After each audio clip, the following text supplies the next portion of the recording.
جناب علی نواز صاحب، آپ کو یہ لگتا ہے کہ یہ معاملہ الیکشن کا ذرا ڈیلے ہو جائے گا اور اس دوران عمران خان صاحب کو نائل کر دیا جائے گا؟ سر دو چیزیں، ایک پولیٹیکل ہے، لیٹ سپوز پاکستان میں کچھ بھی ہو سکتا ہے اور آپ کو کر دیا نائل کسی بھی کیس کے اندر، لیٹ سپوز کے بعد میں کیس ڈیٹیلز میں آتا ہوں، تو کیا تحریک انصاف جو اس وقت 2/3 سے زیادہ میجورٹی جیتے گی، اس سے بھی زیادہ میجورٹی کے ساتھ جیت جائے گی. اس سے کوئی تحریک انصاف کم نہیں ہو جائے گی، اور تحریک انصاف جب جیت کے واپس آئے گی تو پہلا کام وہ کیا کرے گی، اس فیصلے کو کالعدم قرار دے گی، اس کے اوپر لیجسلیشن لے جائے گی، بات ختم ہو جائے گی، پرائم منسٹر عمران خان دوبارہ آ جائیں گے. یہ تو کوئی بڑا ایشو ہی نہیں ہے نا.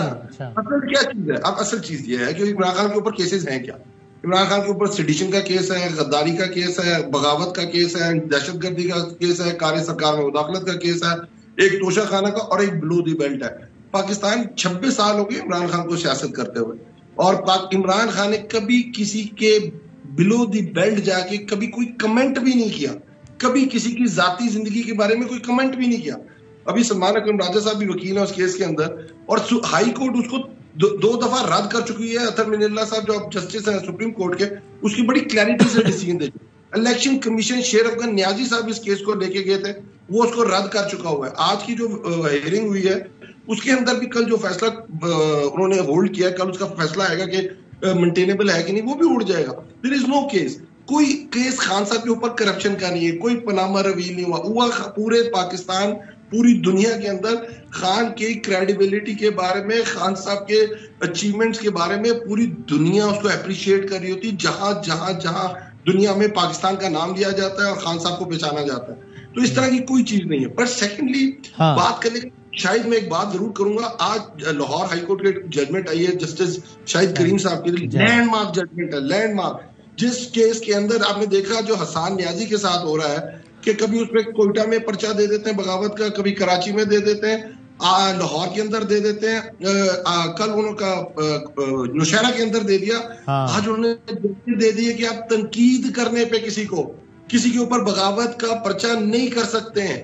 124A نکال دی گئی ہے، PPC کالعدم قرار دے دی گئی ہے. لینڈ مارک ججمنٹ ہے پاکستان کی ڈیموکریسی میں. پہلی دفعہ جو کلونیل لا ہے اس کو ختم کر، جس میں ارشد شریف کو ہمیں سراہنا چاہیے، ہمارے جو وکیل نیازی صاحب اس کے اندر اس کو لے کے گئے، باقی جنہوں نے ہیلپ کیا ان سب کو ہم اپریشیٹ کرتے ہیں. اور انشاءاللہ تعالیٰ جس طرح توشہ خانہ ریویل ہوا ہے 7 دن کے اندر ان کی ساری چیزیں پاکستان کی عوام کے سامنے آ جائیں گی، اسی طرح یہ بھی ایک بہت بڑی لینڈ مارک ججمنٹ ہے. آلرائٹ، ٹھیک ہے. اب ذرا میں اس کو سمجھنے کی کوشش کروں. ایک تو سلمان صاحب آپ یہ بتائیے گا، جس بل کی بات ہو رہی ہے آپ کی اس پر کیا رائے ہے کہ پاکستان کی عدالت یہ اختیار رکھتی ہے کہ اس طرز کی قانون سازی میں سارے مراحل سے گزر چکی ہو، قومی اسمبلی، سینٹ، ایوان صدر، اس کے بعد کیا پاکستان کی عدالت اس کو اڑا سکتی ہے یا یہ اختیار وہ نہیں رکھتی؟ اختیار تو بالکل رکھتی ہے پاکستان کی عدالت، اور یہ بہت ہوتا ہے کہ پارلیمان کے بنائے ہوئے قوانین کو آئین سے متصادم قرار دیا جاتا ہے، تو یہ تو کوئی بڑی بات نہیں ہے. لیکن یہاں دیکھیں جو قانون بنایا گیا ہے، جب یہ نافذ العمل ہو جائے گا 20 اپریل یا 21 اپریل کے آس پاس، اب جب تک وہ قانون ہے اس وقت تک تو اس پہ عمل کرنا پڑے گا. جس دن اس کو عدالت نے کالعدم قرار دے دیا وہ کالعدم ہو جائے گا. لیکن 21 اپریل کو آپ کے سامنے یہ صورتحال ہوگی کہ قانون ہوگا جو یہ کہہ رہا ہے کہ بینچ بنانے کے لیے 3 رکنی کمیٹی جو ہے وہ بیٹھے گی، چیف جسٹس صاحب اکیلے بینچ نہیں بنا سکتے. لہٰذا اس دن جو 3 سینئر موسٹ جج صاحبان ہیں، چیف جسٹس صاحب اور ان کے ساتھ جو 2 سینئر موسٹ ہیں، وہ طے کریں گے کہ اگر اس قانون کے خلاف کوئی پٹیشن آتی ہے تو اس کو کون سنے گا. وہ بینچ بھی وہی بنائیں گے. تو منحصر ہوگا کہ اب اس بینچ میں کون بیٹھتا ہے، کیونکہ یہ بالکل حقیقت ہے کہ بینچ کی تشکیل سے فیصلوں پہ اثر پڑتا ہے. یہ فیصلہ کیا ہوگا اس کا تعلق بینچ کی تشکیل سے ہے. لہٰذا یہ خاصا پیچیدہ معاملہ ہوتا جا رہا ہے. اوکے، علی نواز صاحب آپ کو ایڈ کرنا چاہ رہے ہیں؟ دیکھیے اس میں بہت ساری چیزیں، اگر جس طرح گورنر کے پاس یہ رائٹ دیا تھا سپریم کورٹ نے، اور ویسے بھی لا نے دیا ہوا ہے کہ آپ نے الیکشن 90 دن کے اندر کال کرنے ہیں، تو گورنر نے کون سے کال کا کیا ڈیٹ دی ہے KPK کے اندر؟